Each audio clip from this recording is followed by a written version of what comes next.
SSC 2024 তোমরা যারা board পরীক্ষা দিবা এসএসসি 2024 তোমাদের জন্য বাংলা দ্বিতীয় পত্র স্পেশাল সাজেশন দেখবো আজকের ভিডিওতে। এমসিকিউ আমি যে এমসিকিউ গুলো তোমাদের জন্য সাজিয়ে রাখছি এগুলা যদি তোমরা নিয়ে ভালো করে পড়ো তাহলে তোমরা 30টা এমসিকিউ এর মধ্যে 30টা কমন পাইবা ইনশাআল্লাহ। কেননা আমরা তোমাদের যে এমসিকিউ গুলা দিচ্ছি সেগুলা শর্ট সিলেবাস আকারে দিচ্ছি যাতে তোমাদের পরীক্ষাতে কমন আসে 30টার মধ্যে 30টা। আজকে ভিডিওতে দেখবো পরিচ্ছেদ 7, এটা তোমাদের সিলেবাসে রয়েছে ব্যঞ্জন ধ্বনি। তো চলো 1 নাম্বার, বাঘ পতঙ্গের ঠিক যে জায়গায় বাতাস বাধা পেয়ে ব্যঞ্জন ধ্বনি সৃষ্টি হয় সেই জায়গাটি হলো ব্যঞ্জনের উচ্চারণের স্থান।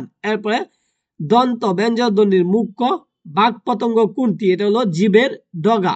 এরপরে দেখো 3 নাম্বার, কোন ব্যঞ্জন ধ্বনি উচ্চারণের সময় জীবের ডগার উপরে পাটির দাঁতের গুড়া সঙ্গে লেগে বায়ুপথে বাধা সৃষ্টি করে? এটা হলো দন্তমূলীয় ব্যঞ্জন।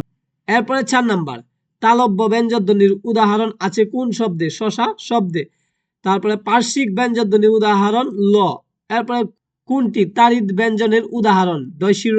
এরপরে কোনগুলো ঘুষ ব্যঞ্জন? ব এবং ব। ফুসফুস থেকে নির্গত বায়ু প্রবাহ কম থাকলে সেগুলোকে কি বলে? অল্প প্রাণ ধ্বনি বলে। এরপরে দেখো, কম্পিত ব্যঞ্জনের উপস্থিতি আছে কোন শব্দে? চানাচুর শব্দে, চানাচুর শব্দে আছে। এরপরে উচ্চারণ অনুযায়ী স কেমন ধ্বনি? তালব্য ধ্বনি। এরপরে দেখো 11 থেকে, উনটা ব্যঞ্জনের মুখ্য বাক পতঙ্গ কোনটি? এটা হলো নিচের টুট। এরপরে উচ্চারণের স্থান অনুযায়ী ব কোন ধরনের ব্যঞ্জন ধ্বনি? উনটা ব্যঞ্জন।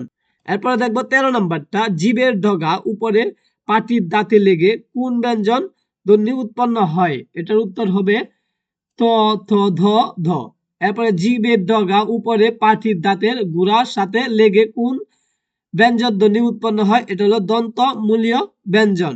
এরপর একটা উত্তর হবে 3 নাম্বারটা। এরপর একটা উত্তর হবে 3 নাম্বারটা। এরপর একটা তালব্য ব্যঞ্জন। এরপর একটা নিচের কোনটি শব্দ গুচ্ছে তালব্য ব্যঞ্জন উদাহরণ রয়েছে? চাল, জাল, তারপরে জাল, এরপরে শশা।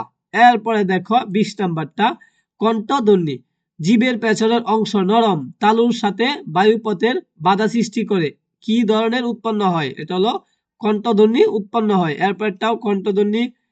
ওকে, পরবর্তীতে আমরা দেখি স্পষ্ট ব্যঞ্জনকে কয় ভাগে ভাগ করা হয়েছে? 5 ভাগে ভাগ করা হয়েছে। 28 নাম্বার, কোনটি পার্শ্বিক ব্যঞ্জন ধ্বনি? পার্শ্বিক ব্যঞ্জন ধ্বনি হলো ল। 31 নাম্বার, কম্পমাত্রা অনুযায়ী ব্যঞ্জন ধ্বনি কত প্রকার? 2 প্রকার। ওকে, পরে আমরা দেখি এগুলা রয়েছে। এটা দেখো, হ ব্যঞ্জন ধ্বনিটি কোন শ্রেণীর? মহাপ্রাণ শ্রেণীর। আচ্ছা, এরপরে আমরা দেখব এখানে টোটাল এমসিকিউ রয়েছে 70টির মতো। হাতি শব্দে হ কোন ব্যঞ্জন ধ্বনির উদাহরণ? কণ্ঠনালীর ব্যঞ্জন। এরপরে দ কোন ব্যঞ্জন ধ্বনির উদাহরণ? দন্ত ব্যঞ্জন। তোমরা এগুলো ভালো করে সবগুলা শিখবা যাতে পরীক্ষায় আসলে তুমি পারো, ঠিক আছে? তো এইভাবে তোমাদের প্রতিটি পরিচ্ছেদ নিয়ে আমরা ভিডিও তৈরি করব, তোমাদের যেগুলা সংক্ষিপ্ত সিলেবাসে রয়েছে সেগুলা, যেগুলা থেকে পরীক্ষায় আসবে সেগুলা নিয়ে। তো সকলেই চ্যানেলটা সাবস্ক্রাইব দিয়ে রাখো। সকলকে ধন্যবাদ ভিডিওটি দেখার জন্য।